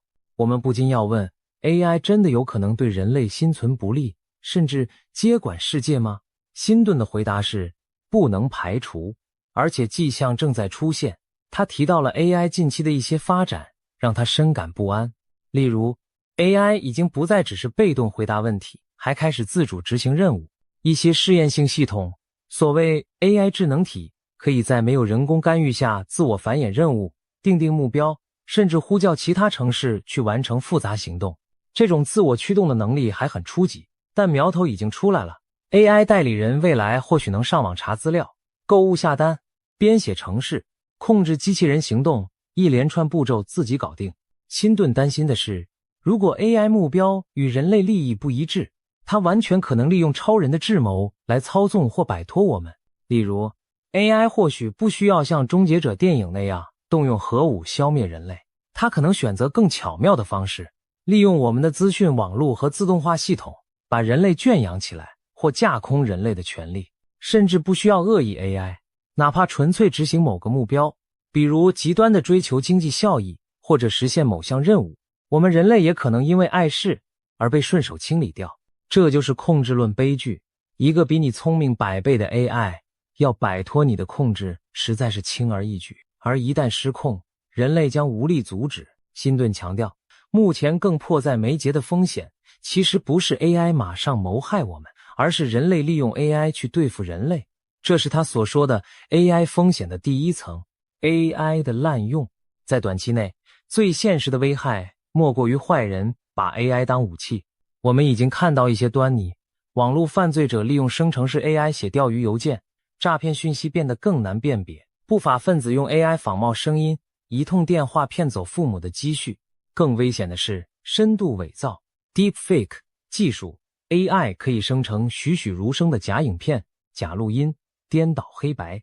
几张 AI 合成的爆炸照片就能引发股市暴跌，一段伪造的领袖讲话就可能挑起国际紧张。在军事上，各国都在开发 AI 自主武器，让无人机、机器、战车可以自行搜寻并攻击目标。如果没有严格限制，未来战争可能变成一群没有感情的机器人相互厮杀，人类只是在后台按钮。一旦 AI 武器系统出错或被骇客操控，后果不堪设想。辛顿指出，短期内几乎所有 AI 风险都来自有人蓄意或无意的滥用它，这需要全社会提高警惕并及早制定规范。然而，辛顿更担忧的是长期的第二层风险， AI 觉醒并摆脱人类控制。如果说 AI 被坏人利用还在我们掌控范围内，因为问题出在人，我们还可以管人，那么 AI 自主夺权则是前所未遇的挑战。这也是辛顿为什么不惜放弃谷歌高薪也要出来疾呼的原因。他认为现在的 AI 进步非常快，远超他预期，已经到了政府必须介入的时候。市场的无形之手不会让我们安全，仅靠企业良心与竞争是不够的。辛顿呼吁各国政府赶紧制定 AI 安全规范，强制要求大公司投入更多资源研究如何让 AI 对其人类利益。换句话说，要给这头小老虎上龙头，否则各家科技公司为了争夺领先，谁都不愿放慢脚步，在利益驱动下难保不忽略安全，最终大家一起把整个人类推向险境。但讽刺的是，要让全世界围绕 AI 安全合作，谈何容易。2023年，几位 AI 界大佬联名写了一封公开信，呼吁对大型 AI 模型开发暂停6个月，马斯克也签了名。然而，这封信瞬间遭到许多研究者反对，包括辛顿本人就没有签字。他直言，研究会在中国发生，如果不在这里发生，你不做，别人会做，这就是残酷现实。AI 带来的生产力和利益太诱人了，没有人真的愿意停下脚步。事实上，公开信发出后不到1周，全球各大实验室依旧埋头训练更大的模型，仿佛从没发生过这回事。可见人类在 AI 竞赛中的理性，往往敌不过利益和冲动。这也难怪许多科幻作品都预言了相似情节，无论是潘朵拉的盒子还是魔鬼的交易，人类总是抱着侥幸心理打开禁忌之门。辛顿看透这一点，因此他不主张天真的喊停止研发，而是要大家正视开工没有回头箭的现实，在进程中想办法减轻危害。辛顿还提出一些可能的应对，例如对大型 AI 模型进行独立审查，设定国际协议来禁止开发某些危险功能，比如禁止 AI 自行联网执行行动的权限，至少目前如此，以及资助更多 AI 安全方面的基础研究。他甚至谈到过给 AI 加入母性本能的奇想，也就是试图在 AI 中构建某种机制，确保它在更聪明时依然在乎人类的安全。正如母亲纵然强大，也会受婴儿左右。当然，这些想法目前都还没有定论。辛顿坦言，没人真正知道如何打造绝对安全的超级智能，也许根本做不到。毕竟，我们连该如何准确定义人类智慧意识都没搞清楚，又谈何控制一个超越我们智力的存在呢？在这种情况下，他只能选择先敲响警钟，把问题摊开来讲，让全世界最优秀的头脑投入到这个领域，共寻解方。正如辛顿所说的，55开赌局，也许 AI 最终会给人类带来巨大福祉，每个人都能过上更好的生活，但也有不小的几率，我们会陷入极大的混乱，甚至走向末路。这赌注未免太高，高到他认为我们绝不能等闲视之。他尤其痛心的一点是 AI 的经济利益分配问题。如果让 AI 发明出来只是让少数人暴富，而多数人失业贫困，哪怕不发生科幻式的毁灭，人类社会也将支离破碎。2025年，他接受访问时就警告 ，AI 极可能成为不平等加速器，不像工业革命创造了新工作机会，这次被 AI 取代的脑力劳动者可能没有新的岗位可以去。人们失业后只靠微薄补贴过活，并不能带来尊严。辛顿直言，问题不在 AI， 而在我们的社会制度如何应对。他甚至不看好所谓全民基本收入，认为那不足以维持人的自我价值。换句话说，他担忧 AI 时代可能导致前所未有的社会动荡，一边是科技大亨和掌握资源的国家利用 AI 获利，另一边是广大普通人被抛在浪潮后。这样的未来无疑是危险的，因为当不满达到顶点，人类自己就可能引爆战争或冲突，到头来还是灾难一场。听完辛顿的分析，有人或许会觉得过于悲观，甚至不寒而栗。难道我们真的打开了毁灭自己的潘朵拉盒子？其实，辛顿并非在宣布世界末日，而是在疾呼正视风险、负责任的前进。他并没有完全否定 AI 的好处，他也承认 AI 能带来医学突破，提升生产力，甚至可能帮人类解决许多棘手难题，气候变化、能源危机等。他自己研发 AI 初衷也是希望造福人类，但他现在想强调的重点是，我们必须确保 AI 的好处能为大家共享，确保我们在追求强大 AI 的同时，没有忘记设定安全栏杆，否则，就如他所说，看似我们在赛跑，实际是在悬崖边跳舞。那么，综合马斯克和辛顿的观点，我们该如何理解只剩48个月这个触目惊心的说法呢？事实上，这个4年期限并不是一个精准倒数到世界终结的时间点，而更像是2位先知给人类划定的警戒线。马斯克预言2026年将是人工智慧的关键转折，年有可能在这一年，人类将真正迎来通用人工智慧 AGI 的元年。他甚至进一步预测，到2030年左右，全世界所有 AI 的总智力将超过全人类智力的总和。这意味着什么？意味着人类在智力上正式退居第2位，我们将不再是这颗星球上最会思考的物种。想一想，几十万年前智人取代尼安德塔人称霸地球，现在我们可能要让位给我们创造的机械智人。这个时间表比许多科学家的预期大大提前了。过去被奉为预言圣经的《起点临近》一书中，未来学家雷库兹韦尔预测2045年左右才会到达起点，马斯克却认为不用等到那么久，再过几年人类就将亲眼目睹起点时刻的来临。这听起来令人手心冒汗，但最近几年的 AI 爆炸式进步已经让我们见识到提前到来的未来是什么感觉。2023年以前，谁能想到短短几个月 AI 写诗、绘画、聊天无所不能，渗透了千家万户，技术起点仿佛真的在加速逼近。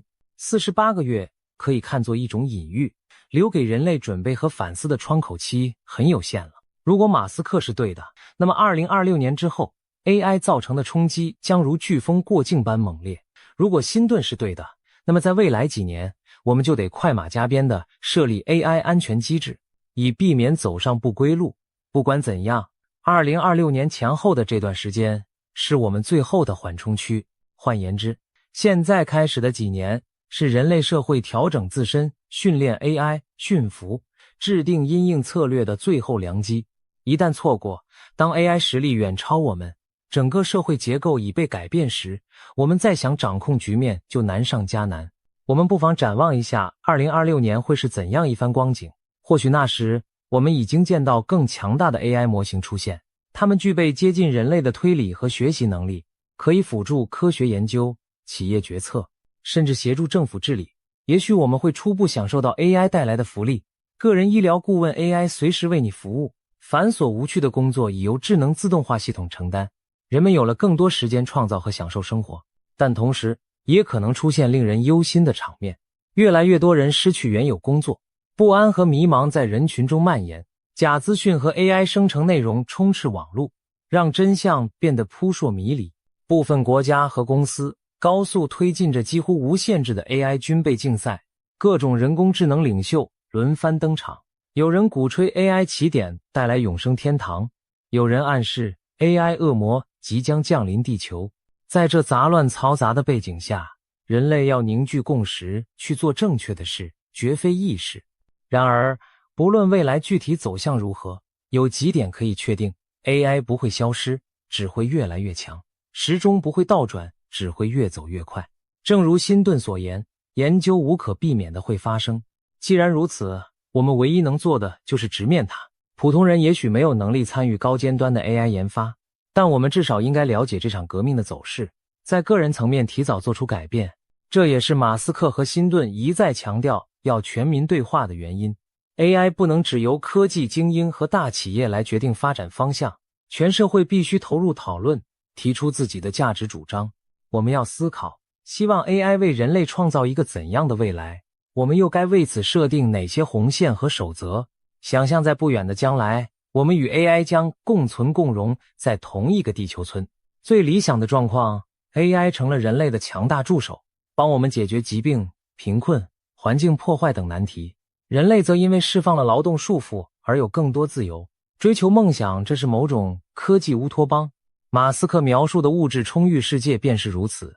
然而，达到那一步的路途上布满荆棘，如果处理不当，我们也可能坠入另一个极端，反乌托邦。一小部分人利用 AI 掌控了极大权力，绝大多数人变成无用阶级，乃至被 AI 排挤清除，社会分裂动荡。甚至 AI 觉醒接管后，人类被迫退出历史舞台。听起来像小说情节，但正如这次两位先知告诫的，我们不能仅以乐观或悲观想象去对待 AI， 我们需要行动。倒计时的声音在耳边回响，48个月，也就是短短4年，对人类文明只是弹指一挥。我们曾经在历史的绝境中5次逢生，正如一些科学家比喻，人类祖先在演化历程中多次濒临灭绝，又奇迹般存活壮大。那么这一次，我们能不能再次化险为夷？还是说，这将是我们自己制造的一次终极考验？乐观者相信，人类的创造力和良知终将战胜挑战；悲观者则提醒，我们绝不能高估自己的控制力。或许，那48个月并不是世界末日的截止，而是人类觉醒的最后期限。在起点真正引爆前，我们是否能醒悟并主动塑造 AI 的未来，而不是被未来拖着走？总而言之，马斯克和辛顿这两位一向站在科技最前沿的大师，同时发出的警告不容忽视。他们从不同角度描绘了 AI 快速崛起对人类带来的机遇与风险。前者告诉我们新世界的大门已开，旧秩序将倾覆；后者提醒我们若不慎重，以后可能再无后悔的机会。当世界上最聪明的2个头脑都在为 AI 敲响警钟时，我们每个人都该停下脚步想一想，未来正加速奔来，我们准备好了吗？也许有人会说，普通人能做什么？技术和政策都是巨头们说了算。但别忘了，每一次文明巨变，个体的选择也很重要。身处这场变局，我们首先要保持学习和关注，别做资讯茧房中的旁观者。我们可以培养自己的创造力、社交能力和适应力，这些是 AI 不容易替代的优势。在社会层面，我们可以支持那些负责任发展 AI 的政策，对罔顾安全的炒作保持警惕。在家庭里，我们可以引导孩子拥抱新科技，但不迷失自我，鼓励他们探索人类情感与创新的价值。这些看似微小的努力，汇聚起来就是整个人类社会调试的力量。最后倒数并非注定灭亡，而更像是一场冲刺。人类能否在竞赛终点线前奋力完成自我超越，确保 AI 这股力量为我们所用，而非反噬我们？故事的结局尚未写定，当前的48个月将是关键的篇章。让我们希望届时回首今天，我们不会遗憾地说，我们本可以做得更多。相反，我们期待届时能自豪地说，幸好我们当初听进了那些警告，及时转舵，迎来了一个人类与 AI 共创的新文明时代。